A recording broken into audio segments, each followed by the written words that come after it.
Góðan og blessaðan daginn. Vona að það heyri allir í mér. Við start meeting, við erum byrjað að taka upp. Góðan og blessaðan daginn. Þráin heiti ég. Ég er formaður fræðsluhóps Iceland Safe og með mér hér í dag er Björg Jónsdóttir, aðjúnkt við viðskiptafræðideild Háskólans á Bifröst og doktorsnemi við Háskóla Íslands og svo Bára Alexandersdóttir, doktorsnemi við Háskólann í Reykjavík. Jordan Mitchell sem er doktorsnemi við Háskóla Íslands, hann mun hringja hérna inn á eftir og vera með sitt erindi. Ég ætla að tala í örfá mínútur svona bakgrunnin fyrir þessu viðburði. Íslenska háskólasamfélagi hefur á undanförnum árum gefið út rosalega mikið af rannsóknarefni tengdu sjálfbærni og ábyrgum fjárfestingum og það sem við erum að reyna hérna í ICF er að draga fram í sviðsljósið nokkrar af þessu nýju áhugaverðu rannsóknum sem kunna vera virðisaukandi fyrir fjárfesta. Og setupið hjá okkur í dag er temmilega einfalt. Við erum með 3 erindi sem er svona cirka korter að lengd hvert og við munum taka við spurningum í Q&A sem er við hliðina á spjallinu á þessum event sem að þið getið að skrifa inn spurningarnir ykkar þar og við byrjum þær upp í lok hvers erindis. Þannig tökum erindi, spurningar, svo næsta erindi, spurningar, svo þriðja síðasta erindið og svo spurningar. Björg Jónsdóttir ætlar að byrja á því að tala stefnutæki stjórnvalda sem stuðla að aukningu sjálfbærra fjárfestinga og síðan ætlar hún Bára, doktorsnemi við Háskólann í Reykjavík, að tala regluverk utan kolefnisföngun og geymslu á Íslandi.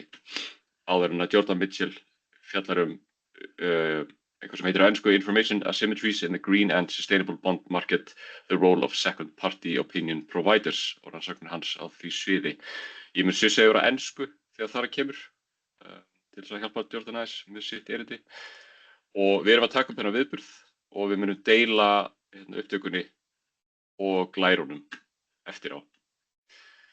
Ok, þá held ég að það sé ekki tíft í fyrirstöðu að Björg ríða vaðið. Björg, ertu tilbúin?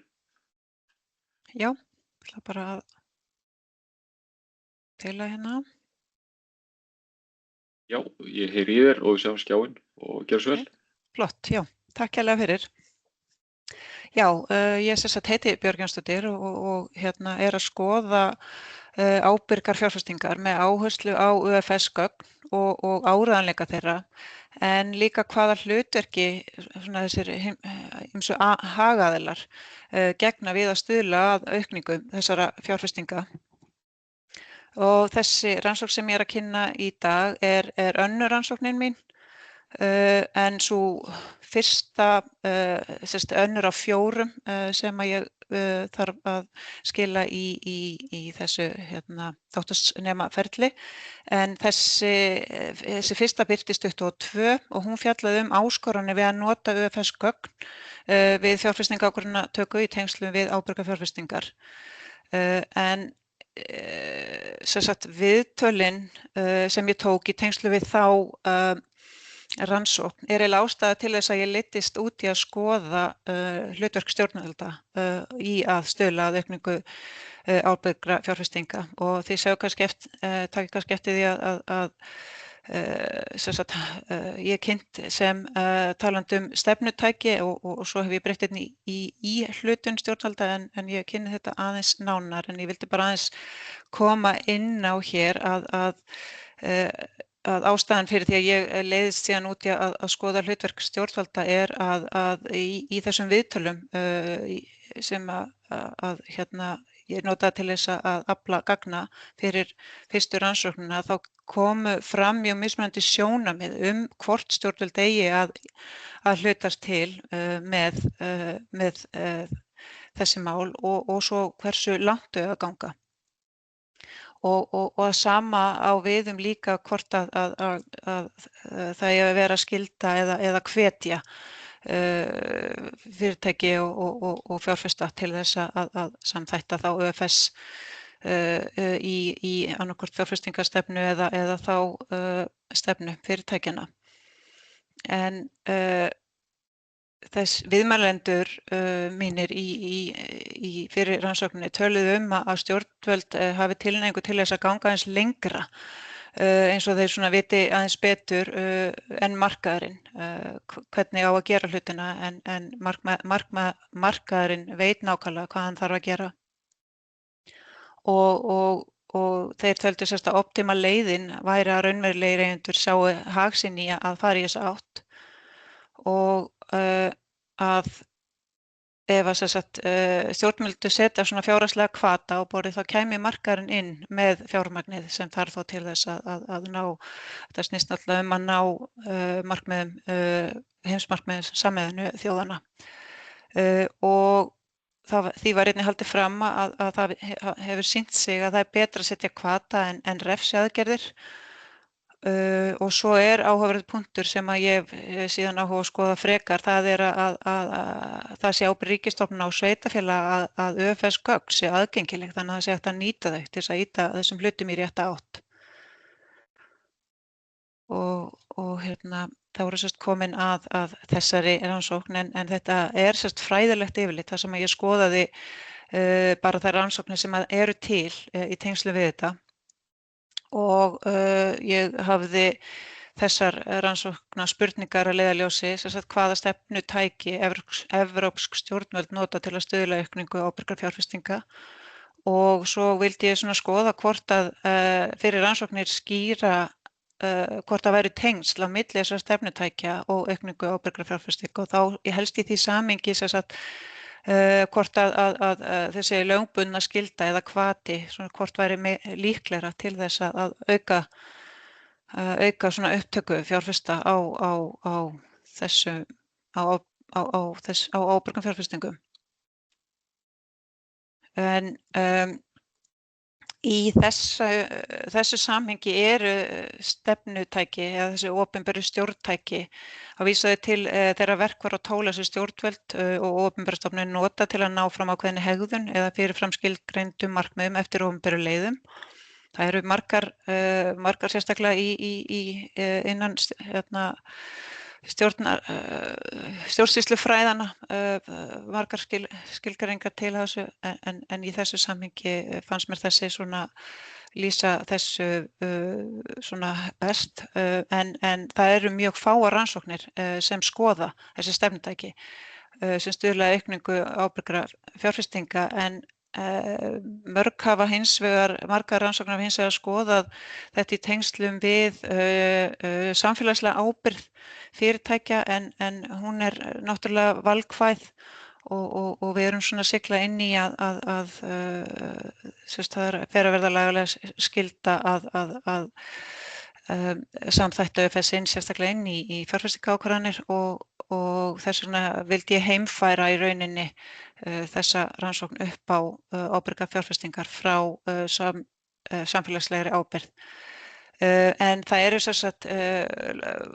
miklar og langvarandi umræður líka innan fræðanna, alveg eins og í tengslum við það sem viðmælendur sögðu í fyrri rannsókninni, hvort að það sé betra að skylda eða hvetja hlutaðeigandi aðila til þátttöku. Og ég notaði í rauninni þetta módel sem var sett fram á Steurer 2010 til þess að leiða analyseringuna á gögnunum og það þessi lög og þessi stefnutæki sem eru lög og reglugerðir og lögbinda samþættingu ÖFS hjá opinberum lífeyrissjóðum til dæmis og það eru þetta skylda og svo eru þessi hagrænu stefnutæki, skattlagning, skattaívilnanir og aðrir efnahagslegir hvatar. Þeir geta verið semi-skylda og valkvæðir, svo kannski ofta settar einhverju ákveðin skilyrði fyrir því að aðilar fái þessa efnahagslegu hvata. Og svo það upplýsingaveita eða fræðsla, samvinna við hagaðila, þar hafa stjórnvöld frumkvæði að samstarfi gegnum til dæmis málþing eða frekari samvinnu milli opinberra og einkaaðila eða jafnvel að skapa bara tengslanit á milli þessa hagaðila og svo talað hybrid eða bland af þessum í rauninni stefnum. En í niðurstöðunum kemur í rauninni fram að Það þarna millistig, hálf lögbundin semi-mandatory. Maður er svolítið ennþá að vinna með þessi hugtök, hvort að hálf lögbundin sé eitthvað sem að bara sérstaklega á íslensku, hvort að það haldi, en þessi hálf lögbundnu stefnutæki, þau eru svona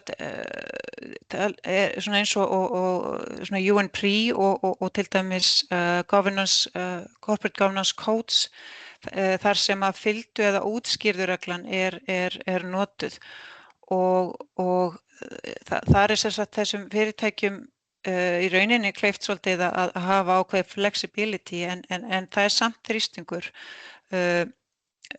að þessi comply and explain býr til þrýsting og þetta svona samblanda mjúkum lögum og svona fylgni þrýsting en á sama tíma býr til ramma sem tryggir gagnsæi og ábyrgð. Og annað stefnutæki sem að kom út úr þessu review er markaðsdrifin stefna, þar sem að í rauninni stjórnvöld ýta undir og styðja við þessi markaðsverkfæri sem nýta ytri viðurkenningu, markaðsskilyrði og almennar kröfur til að hvetja fyrirtæki til að taka upp sjálfbærar fjárfestingar og þetta er svona ólíkt efnahagslegu hvötum að því leyti að þarna ekki boðið upp á einhverjar beinar fjárhagslegar umbun fyrir þáttöku. En svona kannski ýtt undir fyrirtækja meðvitund, væntingar fjárfesta og vilja neytenda. Og þetta er svona kannski meira það sem er svolítið að gerast að markaðurinn er sjálfur að gera þetta en þarna verið að tala að stjórnvöld svolítið taki undir það og svona búi til þetta markaðsumhverfi þar sem að markaðurinn í rauninni getur gert þessa hluti sjálfur. Og í niðurstöðunum þá benda þær til þess að stjórnvöld í löndum eins og Íslandi, Póllandi og Spáni, þar sem að ábyrgar fjárfestingar eru marginal, þeir nota helst hvata til þess að stuðla að aukningu þeirra. Það var ekki mikið lagasetningu. Og í þessu samhengi er náttúrulega kannski ekki, við vitum náttúrulega að þeir sem eru innan Evrópusambandsins, þar eru ákveðin lög og reglur sem að þessi ríki eru skilbundin til þess að innleiða en það ber ekki mikið á lagasetningu í þessu samhengi í þessum löndum. Og þarna eru þá tengslin við að upptaka ábyrgra fjárfestinga er marginal, ekki orðin meginstefna hjá fjárfestum. En stjórnvöld í löndum eins og Belgíu, Finnlandi, Þýskalandi, Ítalíu, Holland og Portúgal, þau nota svona hálfbundin stefnutæki og hvata til þess að stuðla að þessari aukningu og eru í góðum vexti, en hafa ekki ennþá náð þessu mainstream. En þarna er svolítið áhugavert að skoða einmitt nánar lönd eins og í rauninni kannski Ítalíu sem er eingöngu að nota hvata en er samt ekki í marginalhópnum, er að ná árangri og svo Finnland líka virðist nota hvata helst og lætur markaðinn svolítið vinna með þetta sjálfan en beitir þá þessu nýja market oriented stefnutæki.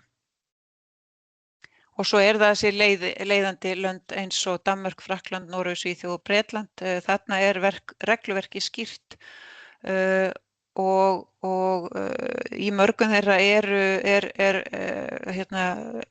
reglubundin skylda á að samþætta ÖFS-þætti í opinbera lífeyrissjóði eins og í Noregi og Svíþjóð og Frakklandi. Og þar eru þessi hálflögbundnu stefnutæki einnig notuð sem og skattar og ívilnanir. Þannig að þessar niðurstöður bendur svolítið til þess að ef þetta þrennt er notað þá er líklegra til þess að stuðla að víðtækari aukningu á ábyrgum fjárfestingum.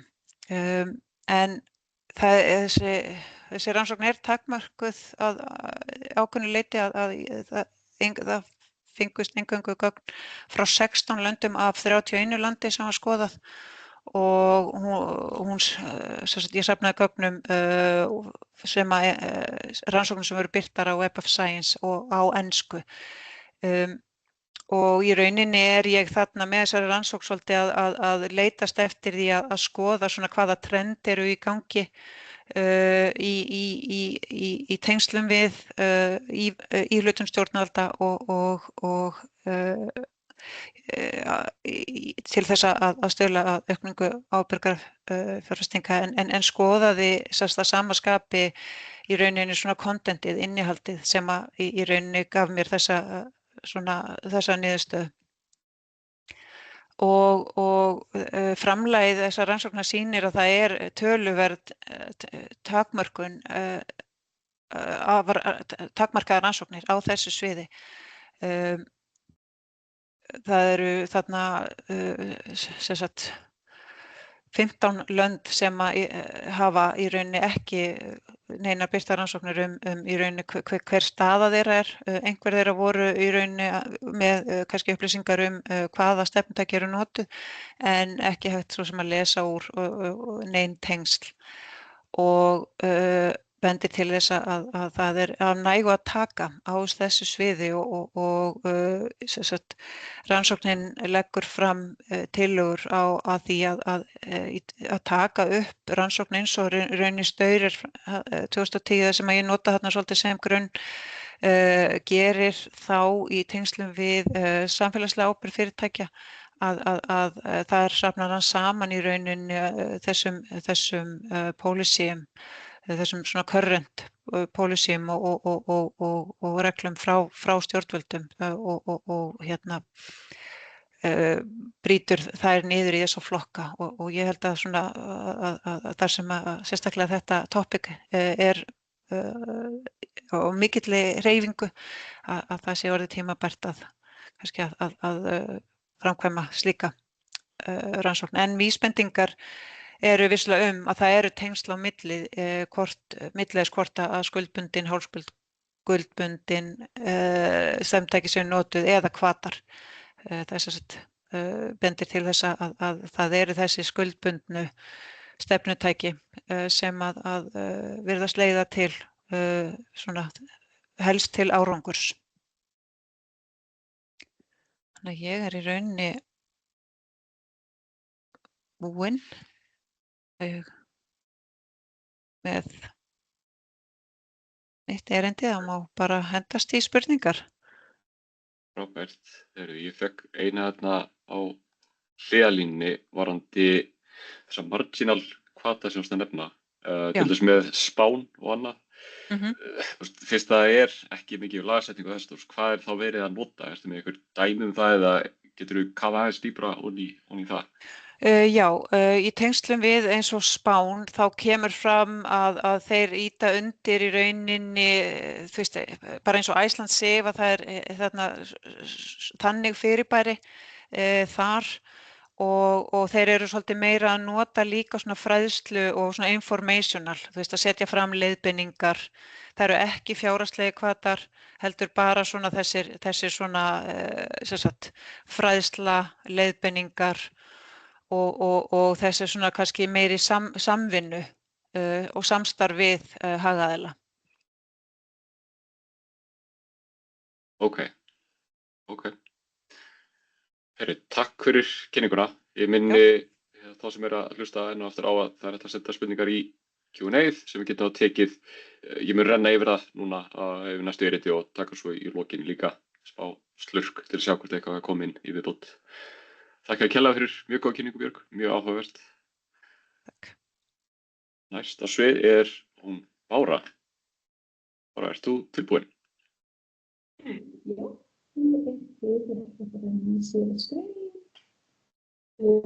Bara góð daginn. Ég heiti Bára Alexandersdóttir og doktorsnemi við lagadeild Háskólans í Reykjavík og meðlimur í sjálfbærni og loftslagsvísindastofnun HR. Ég spennt að kynna fyrir ykkur doktorsrannsókn mína í dag, en áður en ég kafa ofan í efnið þá vil ég geta þess að ég hef notið alveg dýrmæts stuðnings og hvatningar frá leiðbeinandana mínum og háskólanum í heild, en auk þess sem ég hlaut 30 ára styrk frá Rannsóknasjóði Íslands sem ómetanleg viðurkenning og stuðningur við rannsóknina. En þrátt fyrir það að ég sé tiltölulega nýbyrjuð í doktorsnámi þá var ég að koma úr stuttri pásu, en það má segja að ég hafi eignast að minnsta kosti 18 ára rannsóknarverkefni í janúar. Þannig að, en já, eins og þá ber rannsókn mín... Bara ætla þess að stoppa það rosalega mikið svona bank í hljóðinu, þannig að síðustu mínútur. Okay. Þetta geggjað núna, takk. Flott. Eins og þá ber rannsóknin mín titilinn regluverk utan kolefnisföngun og geymslu á Íslandi, en það á örugglega eftir að breytast í regluverk utan kolefnisföngun, geymslu og förgun á Íslandi. Enda mikilvægt að ná utan bæði kolefnisföngunarverkefni sem og kolefnisförgunarverkefni. En þið veltið kannski fyrir ykkur hvers vegna aðgreiningin skiptir máli og hver munurinn í raun. En CCS eða kolefnisföngun og geymsla snýst að fanga koltvísýring beint frá uppsprettunni, til dæmis frá iðnaði og orkuverum. Gott dæmi þetta Carfax-verkefnið sem fanga koltvísýring beint frá Hellisheiðarvirkjun og dælir því síðan niður í jarðlög. Þessi aðferð kemur í veg fyrir að nýr koltvísýringur berst út í andrúmsloftið og markmið að draga úr nýju kolefnisútstreymi. CTR hins vegar, eða koltvísýringsförgun, aðferð til að fjarlæga koltvísýring sem þegar komið út í andrúmsloftið. Running Tide dæmi slíkt verkefni, en þar voru ræktaðar þörungar sem binda koltvísýring úr andrúmsloftinu og markmið að draga úr heildarmagni koltvísýring sem þegar í umferð í andrúmsloftinu. En það mikilvægt að greina á milli þessara tveggja aðferða því þær hafa ólík markmið og virkni og falla undir mismunandi lagaumhverfi og regluverk og krefjast ólíkra leyfisveitinga og umhverfismats og hafa ólík áhrif á umhverfið. En með því að breyta titlinum þá náum við betur utan báðar þessa aðferðir í baráttunni gegn loftslagsbreytingu. En eins og flest ykkar vita hefur mannleg starfsemi verið helsti orsakavaldur loftslagsbreytinga síðan 1800 og þetta má fyrst og fremst rekja til brennslu jarðefnaeldsneytis, kola, hráolía og jarðgas. En áhrif loftslagsbreytinga þegar fara að hafa verulega áhrif á heilsu manna, vistkerfi jarðar og meðal annars í formi hlýnunar sjávar, hækkandi sjávarborðs og öfgafylltra veðurfars. En jafnvel þótt flestar þjóðir sem hafa undirritað Parísarsamkomulagsins standi við loforð sín að draga úr losun gróðurhúsalofttegunda, bendir margt til þess að það dugi ekki eitt og sér til að takmarka hækkun hitastigs á heimsvísu við 1,5 gráður á Celsius fyrir lok aldarinnar. Því ljóst að samhliða samdrætti í losun nauðsynlegt að hreinsa umtalsvert magn þess koltvísýrings sem hefur verið losað út í andrúmsloftið til að ná markmiðum Parísarsamkomulagsins. Kolefnisföngun, geymsla og förgun þá ekki yfir gagnrýni hafin og hefur vakið töluverða umræðu í samfélaginu. Sumir telja þetta vera mikilvæg tækni í baráttunni gegn loftslagsbreytingum á meðan aðrir hafa efasemdir árangur og öryggi þessara aðferða. En loftslagsbreytingar hnattræn kreppa sem krefst sameiginlegrar athygli og aðgerða okkar allra. Við þurfum stundum skýran hvata til að vekja vitund, knýja fram breytingar og koma í veg fyrir alvarlegar afleiðingar.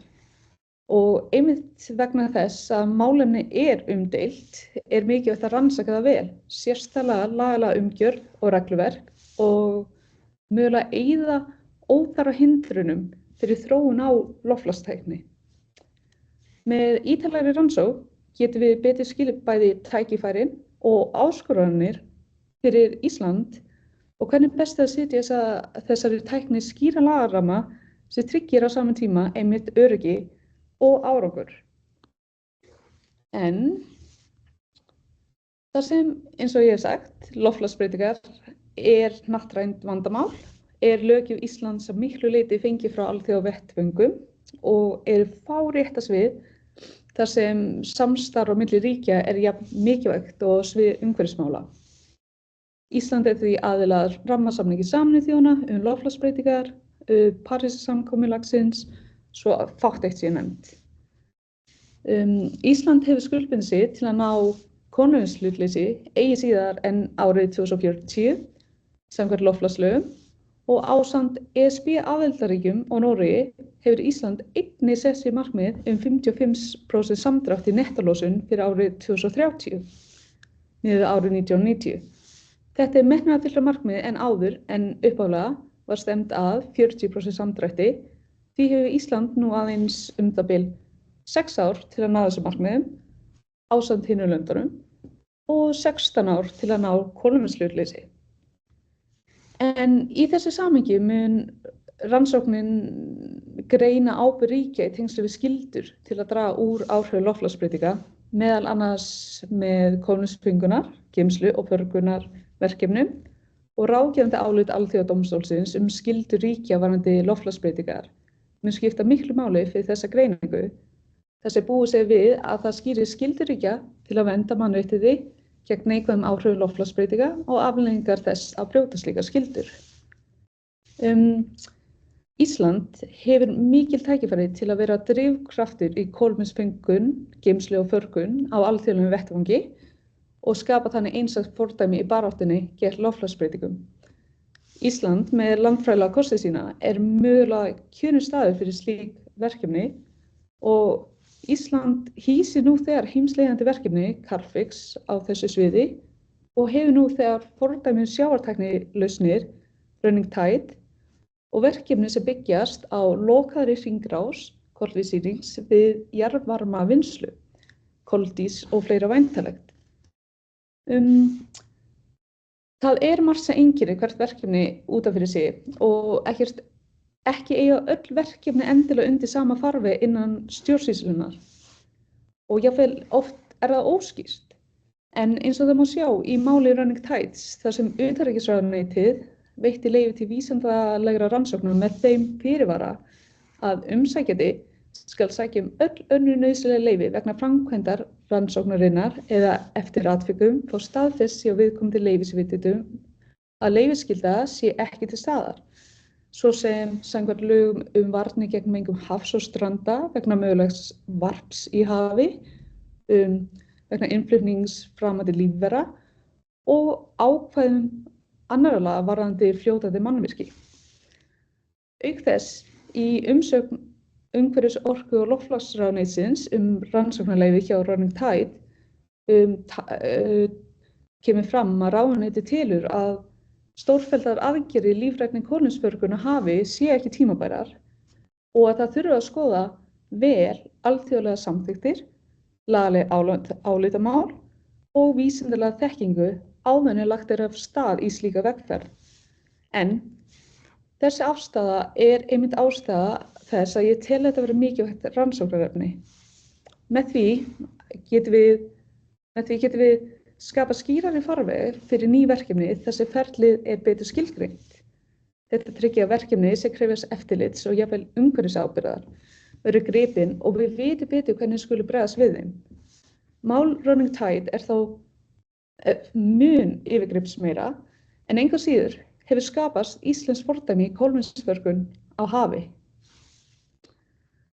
Út frá þessu mörg önnur álitamál sem að koma upp og þrátt fyrir hversu hratt þetta svið að vaxa og þá má meðal annars nefna að Carfix fékk árið 2022 stærsta ESB-styrk sem íslensk fyrirtæki hefur nokkru sinni fengið. En þrátt fyrir það hafa verið ýmis álitamál í innleiðingu CCS-tilskipunarinnar í íslensku rétt. Þegar litið til Carfix-tækninnar sérstæla. Eitt af því að CCS-tilskipunin að miklu leyti skrifuð með verkefni eins og Sleipnir sem staðsett í Noregi í huga. Í mjög einföldu máli Sleipnir með svona, þetta eins og gömul olíuborhola dælt koltvísýring niður í hana og sett tappa á. Og þegar gasið eingöngu með tappa, þá var kannski eðlilegt á þeim tíma að tryggingagjaldið til dæmis þurfti að vera hátt ef til umhverfistjóns skyldi koma, til dæmis leki. En hvað með fyrirtæki eins og Carbfix, þar sem að ræða byltingarkenndalausn sem breytir koltvísýrings í stein á innan við 2 árum, þarf það sama eftirlit og til dæmis Sleipnir. Þetta allt spurningar sem hafa verið reynd að svara, sumum hefur verið svarað, en mörgum enn ósvarað.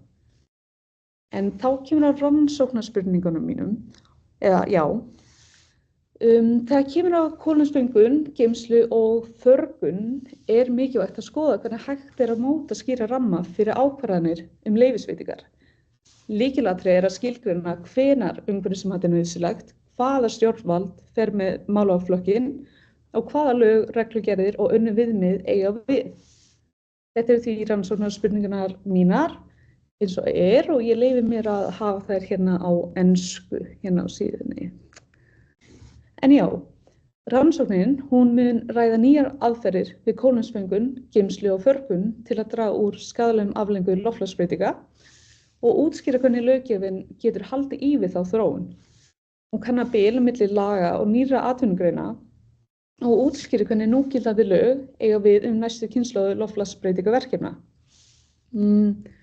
Þessi rannsókn fjallar mikilvægi þessara verkefni í baráttunni gegn loftslagsbreytingum og mikilvægi þess að skýra gildissvið núverandi laga.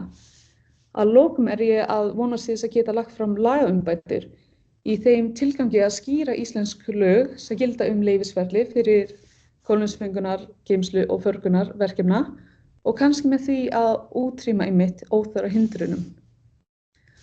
Rannsóknin mun fjalla skyldur ríkja til að vernda mannréttindi gegn neikvæðum áhrif loftslagsbreytinga og afleiðingu þess að brjóta slíkar skyldur ásamt skuldbindingum Íslands í þessu tilliti og meta mögulegt mikilvægi ríkisábyrgðar í tilvikum þar sem ófullnægjandi ráðstafanir gerðar, svo sem tafir á leyfisveitingu eða einhvers konar lagaleg óvissa.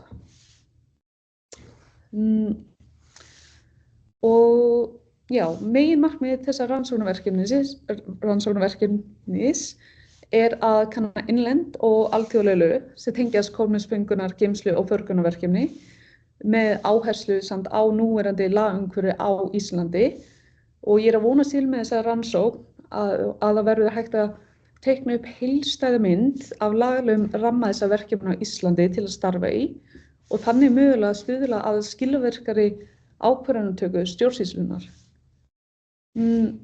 Mér langar þó að segja að lokum, þó að kolefnisföngun, geymsla og förgun sé umdeilt málefni, mikilvægt að skoða í stærra samhengi loftslagsvandans. Alþjóðlega loftslagsráðið, IPCC, hefur bent á að við munum líklega þurfa að nýta margvíslega aðferðir til að ná markmiði Parísarsamningsins, þar með talið kolefnisföngun samhliða umtalsverðum samdrætti í losun.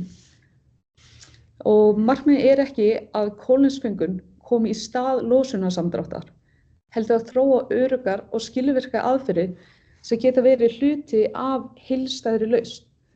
Þannig að eins og Wright-bræðurnir lentu í óteljandi áföllum áður en þeir náðu sínu fyrsta flugi sem varði aðeins í 12 sekúndur. En í dag flug hins vegar ein öruggasta samgönguleiðin og gjörbreytti því hvernig við ferðumst heiminn. Þannig að með skýru lagaumhverfi, vöndu eftirliti getum við betur metið kosti og galla þessara tækni og tryggt að þróun hennar fari fram á ábyrgan hátt. Tekið upplýsar ákvarðanir einmitt á umdeildu sviði en ég tel að Ísland hafi tækifæri að setja einstakt fordæmi á alþjóðlegum vettvangi fyrir kolefnisföngunar, geymslu og förgunarverkefna. En eins og ég segi, þá þetta bara upphitun. Ég rétt að reyma á mig doktorskona og hef 3 spennandi ár framundan til að hlaupa þetta maraþon og ég þakka innilega fyrir að fá kynna þetta fyrir ykkur og það verður spennandi að halda áfram að þróa þessa rannsókn og að fá að deila niðurstöðum með ykkur. Þannig að ég voni bara að ég sjá ykkur sem flest og einmitt þegar einhvers konar niðurstöður verður komnar og að bara, ég sjá fyrir mikinn áhuga á þessa rannsókn. Þannig að ég bara þakka fyrir mig. Já. Takk kærlega fyrir. Það er ein spurning hérna. Það er mjög áhugavert og verður mjög áhugavert að sjá líka næstu ár hvað gerist. Þetta hreyfist rosalega hratt. Þetta er smá svona vilda vesti núna líka. Og hérna varandi ný útkomna skýrslu frá starfshópi á vegum ríkisins með þróun markaðs með kolefniseiningar. Komið núna 19. nóvember, minnum við, og er núna í samráðsgáttinni, opinn fyrir athugasemdir fram til byrjun janúar. Þar eru ræddir hlutir náttúrulega ekki bara kolefnisbindingu og förgun þess að heldur í víðara samhengi. Það verður að tala til dæmis hugtakið kolefniseining, verið skilgreint í lögum, unnið að verði lagafrumvarp í samvinnu við atvinnulífið, kolefnisskrár og líka sett stefnu hvort kaupa eigi kolefniseiningar frá öðru ríkjum til að uppfylla markmið samdrátt. Allar þessu umræður, ertu eitthvað að skoða þessa skýrslu og þessa vinnu í þínu rannsóknarverkefni líka? Herru, fyndið að skuli nefna þessa skýrslu vegna þess að ég var bara að skoða hana núna helgina. Varðandi kolefnismarkaðinn, ETS og svona, þá legg ég minni áherslu á hann. Ég held að hún Hrafnhildur Bragadóttir sé einmitt að gera rannsókn varðandi kolefnismarkaðinn. En þetta er eitthvað sem þarf líka að skoða einmitt vegna þess að með því að gera leyfisveitingar skýrari, þá kannski líka opna ákveðin svona auðveldari hátt fyrir ykkur að meta hvar kolefniseiningar eiga heima einmitt, hvaða verkefni, það sem ég er að segja, hvaða verkefni sem sagt, hvaða leiðir inn í þennan markað, almenni markaðurinn eða ETS-markaðnum. Þannig að fyrst og fremst þá held ég með leyfisveitingar að gera þær skýrar, aðgengilegar, mappa þetta út, þá getum við líka fengið svona aðstofi að átta okkur á öllu hinu sem er algjör frumskógur í sjálfu sér. En þetta er mjög áhugaverð skýrsla og á eftir að skoða hana betur. En, skilur við. Frábært. Takk hérlega. I'm going to switch over to English now for our next presentation from Jordan Mitchell. He is a PhD candidate at the University of Iceland. He's going to talk about information asymmetries in the green and sustainable bond market, the role of second-party opinion providers. Jordan, welcome. How are things in Toronto? Oh, very well. Thanks, Thrain. Thanks for having me, and thanks for accommodating with the language, of course, and for having me on this presentation. Of course, I can see your screen. I can hear you well. So please go ahead. Okay, excellent. So I am, even though I'm based in Toronto, Canada, I am at the University of Iceland as a PhD candidate, and my supervisor is Þorstur Olaf Sigurjónsson. As you can see there, this is actually part of an ongoing project that I have for my entire PhD, which is really looking at the relationship between sustainable finance and sustainable business models. And this is my second paper, actually, of the series of 4. And what we dug into was the idea of how second-party opinion providers really overcome the challenges of information asymmetries. Naturally, when information asymmetries, we can look at it, as we'll talk about a little bit later, in different ways between different parties, but essentially I'm looking at it between investors and the issuers. So SPO providers, I'm sure everyone on this line will be very aware that they're really conducting external reviews of green and related bonds. And really the idea is to increase the investor confidence. And it's to increase the investor confidence that either the environmental or the social aspects of the bond are somewhat sound, and that there is enough governance and so on to actually track the progress towards those particular goals and or investments, or the use of proceeds, I should say, based on the incoming investment in the bond. So SPOs did start with the first green bond in 2007. Obviously, they've evolved a lot since then. Now, all of the major credit rating agencies actually have an SPO practice. Some have acquired them, others have kind of grown and then maybe added an acquisition or maybe merged with another. There are a number of smaller ones throughout Europe that are operating as well. And I do refer to GSS plus bonds. So what I'm talking about there in this paper anyway is really the four main types of bonds that are usually included in that category: green, sustainable, social, and sustainability linked. There are others like transition and blue, which I don't really get into too much in this paper. So the main research question that we are looking at was, given that SPOs are an information intermediary, how do they really contribute to overcoming the challenges of these information asymmetries when they're giving opinions on the finance frameworks and the bonds themselves? And I think the research question is important for three main reasons, as you can see here. One is greenwashing, and greenwashing often is occurring because of information asymmetries. Number two, there are the newer bond types, in relative terms, newer bond types like sustainability-linked bonds, which came onto the scene a few years ago.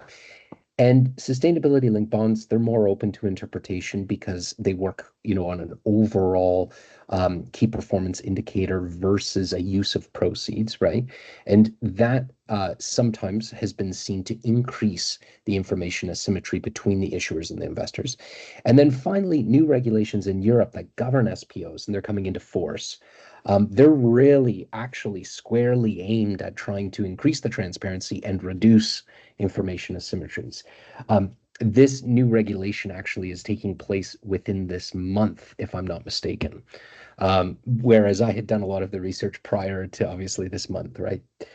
So the theoretical foundations that I looked at in this paper, one is the classic paper from 1970, Akerlof, which the lemon problem is infamous at this stage. Often at that time, it was compared to buying a used car, for instance.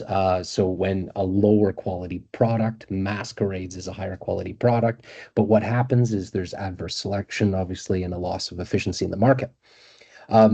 There's a paper that I used heavily in this research, which is by a number of people, but the lead researcher was Berg.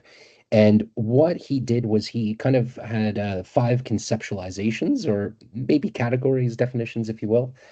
So you can see them listed on the screen: being private info, different information, hidden information, the lack of having perfect information, and the last one is a little curious: information impactedness, which I suppose another way to maybe think of that is how much the information is really affecting the organization itself.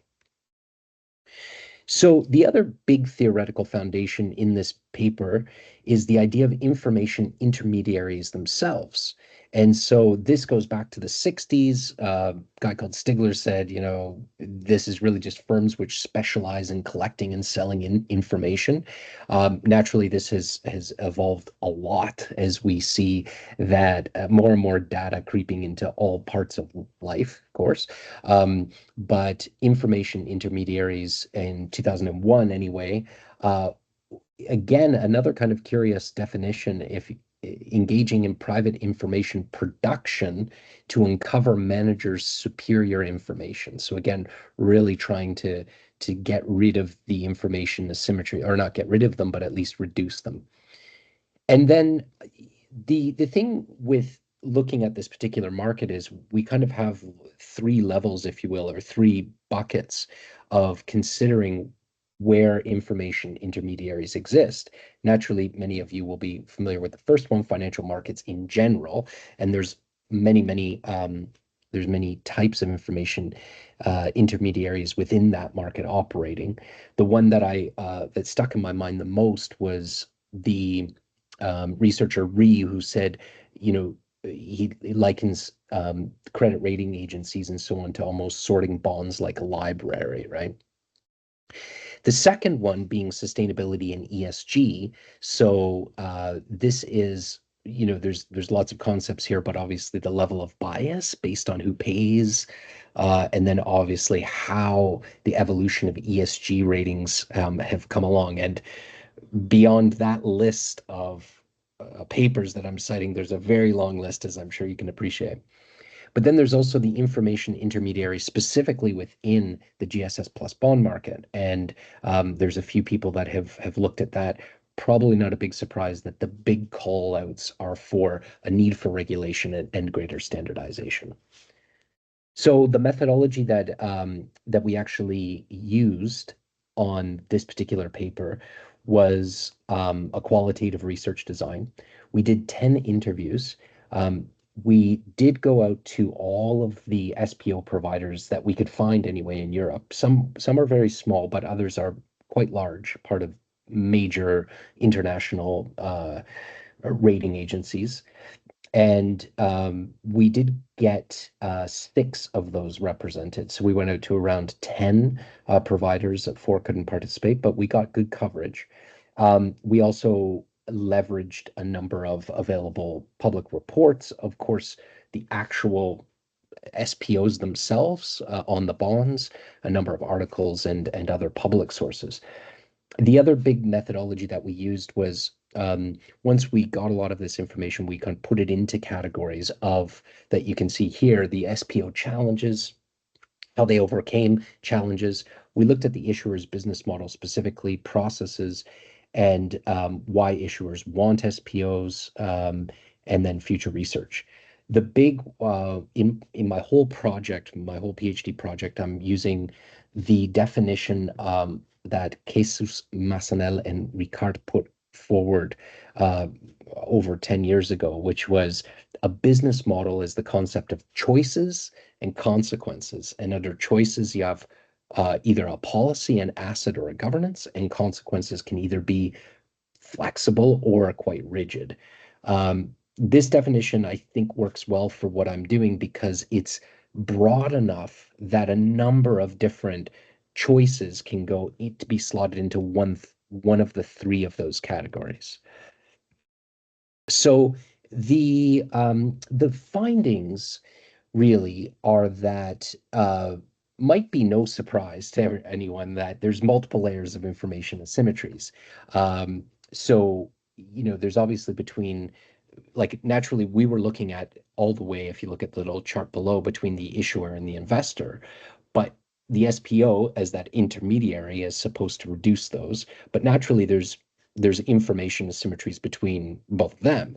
But then, you know, within the issuer themselves, and this comes from a number of different sources, or maybe there's a number of different reasons for this. One big one that we found was incomplete finance framework, because many first-time issuers, of course, will need to develop a green or sustainable finance framework, and they might not know exactly how to do it, and so they're bringing in their SPO. The SPO is an external advisor, right? But they're not necessarily a consultant on the framework. So there becomes quite an interesting dynamic there, just the act of developing the first finance framework in itself. And then, of course, there's the lack of data. You know, again, a lot of first-time issuers will need to go through this, where they need to collect data that they might not have collected before, or perhaps collect in a slightly different way. And then there's the environmental or social, if we're dealing with social or sustainable bonds, technical understanding, and then knowledge gaps between departments, and just also priorities too, right? Which we'll get to in a second. So then the other findings that we had was the alignment of the issuer and SPO goals. So, you know, what some of the SPOs said to us was, this was a bit overwhelming, you know, as far as the feedback was, we noticed a lack of ambition in issuers' sustainability targets. The SPOs really wanted to push the issuers to be more aggressive in their sustainability targets, but oftentimes the issuer might be looking to just, you know, make sure that they can kind of get over the line, make sure that it passes all of the right tests from the ICMA, you know, as far as passing really the main criteria. There are a number of other ones here. So, you know, another fascinating one was negative externalities. This came up a few times as far as, you know, there's a benefit to one sustainable development goal from the UN, but it might not align to another. The other big one is that SPOs are always close to the end of the issuing process, so it is a bit more difficult to address fundamental weaknesses in the framework. It doesn't mean that they don't try, but it might be different if they're very much upfront, or if the actual issuer is working with people to develop the framework from the beginning, which oftentimes their bankers or other financial intermediaries are involved in. And then there's a few others as far as readiness and commitment to full transparency, and then sometimes short deadlines. The managing risk is a fascinating one too. There's obviously the reputational risk through greenwashing or social washing, and legal risk, the potential lawsuit if the investor claims to make an investment based on the information in this SPO that's not actually accurate.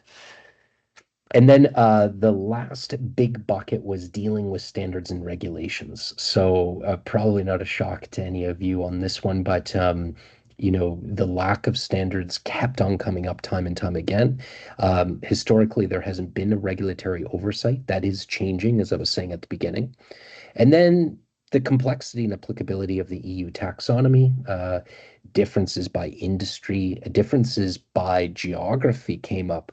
However, I really did try to focus a lot on the European context for consistency, because, of course, some people did talk to me about practices in other areas of the world, but they started to be quite distinct. So I was really trying to focus on the regulatory environment within the EU. And then different than external assurances that use recognized standards. And then obviously there's not really an auditor report. So what I did, as I was saying a few minutes ago, is I looked at sort of the definition of a business model in the policies, assets, and governance, right? And what I was trying to do here is I said, okay, so how do the SPOs themselves overcome the challenges like using their business model? So the main thing in the policy side is they, of course, are trying to maintain their independence. That's fundamental. And then the role, sorry, I said advisors before, pardon me. I should have learned from my slide here is that some of them pointed out they were very particular on the language, which was their role as an analyst, not an advisor. So apologies for making that mistake earlier. The other one is the actual SPO mission and vision and strategy aligned to sustainability. Some of them did put self-imposed limitations, so they wouldn't deal, say, with certain industries, or they wouldn't deal with certain bond types even. Like some said, we are not dealing with sustainability-linked bond types. And then team background, of course, how they went about hiring, who they had. Most of the time, they were looking for people with environmental science plus finance. On the second big pillar of assets for the SPOs I'm speaking, right, is the big one is their own intellectual property for interpreting the following concepts within the SPO documents. So they do have different, they do actually have different documents, right? Like I'm sure many of you have seen that if you look at, say, an S&P Global one, that is going to look different than a Sustainalytics by Morningstar, right? So all of those come into play. The alignment of the ICMA principles, or ICMA as some people call it, the strategy and business model itself, the alignment to EU taxonomy and SDGs, etc. On the governance, the big one comes back really to the independence in a way and how they try to enforce that. So the separation of duties, the selling and analysis, and then processes for conducting an SPO. So they usually assign 2 or more analysts. They've got an internal checklist. They're looking as much as they can at ESG and the separation of CRA data, and then the ongoing relationship through the process. Now, what are the SPO providers looking in the issuer's business model? Because a lot of the research, my broader research as far as my whole PhD, right, it involves kind of this relationship between the business model and the sustainable finance aspects. And so really at the end of the day, they're looking for 2 main things. They're looking for, a long-term commitment to sustainability and, I'm saying on a policy level, and sort of that backed by measurable and long-term targets for sustainability and some sort of commitment within the strategy. And then on the governance side, again, robust commitment to governance. So really, a collection and communication of targets.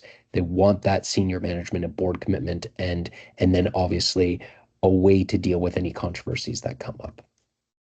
So, Jordan, yeah. we have just a couple of minutes left. I Sure. have a few questions. Do you have a lot of slides left, or should we No, jump to I the don't have questions? too many. This part is more just a discussion, so we can go right into the end. Yeah.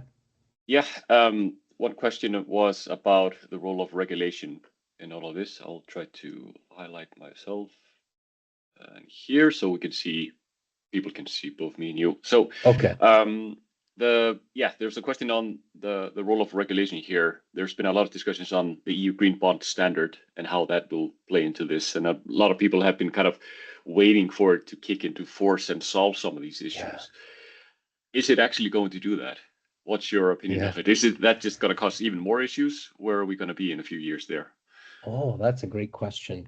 I do think that it will help. I mean, I suppose in talking with a lot of the people that are much closer to it, what they tell me when they look at the taxonomy and the EU Green Bond Standard is I think they say, look, it's tough, but it's necessary.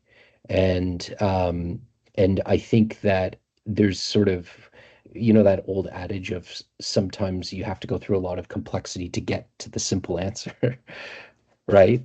I think we're in that phase now of when you look at the taxonomy, it's very complex, but I think that learning will then eventually get distilled down into even more key concepts that will simplify. And then I do think when I look specifically, say, at the SPOs and like an actual second party opinion report, I do actually foresee a time where those will be a lot more standardized. Okay. We're fortunately out of time. There is another question here that I might just send to you on email, and we'll publish it along with the slides if that's okay. Yes, no problem. Okay, thanks a lot for a very good presentation. Very Thanks, interesting. Threin. Yes, thank you. Sorry for I'll going switch over to Icelandic now. Ég vil þakka öllum kærlega fyrir komuna. Þetta sérst búin að vera síðasti viðburðurinn okkar fyrir jól og ég ætla bara að segja mjög snemmbuð gleðileg jól til allra og vonandi sjáumst við fesk á næsta ári og þessi bara 50 DS að langt í þetta. Í haust erum við búin að fjalla valkvæða kolefnismarkaði, við erum búin að taka innleiðingarferli sjálfbærni reglugerða, við erum búin að tala loftslagsáherslurnar fyrir kosningarnar og við erum núna að tala rannsókn háskólana. Það er búin að vera mikið að gera í okkur í haust og þetta er búin að vera mjög skemmtilegt. Og við erum nú þegar að byrja að undirbúa næsta starfsár og við munum senda ykkur save the date fyrir næsta fræðsluviðburð núna á næstu dögum. Það kemur líklegast inn í innböksu ykkar á mánudaginn eða þriðjudaginn í næstu viku, þá fáum við aðeins meiri upplýsingar. Og það er þá viðburður sem að fer fram miðjan janúar. Þannig að ég vona að við sjáum sem flest þar. Þannig að stay tuned og allt það. Annars vil ég bara þakka Báru Björg og Jordan kærlega fyrir frábæra kynningar í dag. Og enn aftur, við munum deila upptökunni og glærum á netinu. Þannig að takk fyrir. Góðan restina af daginn. Takk fyrir og bless.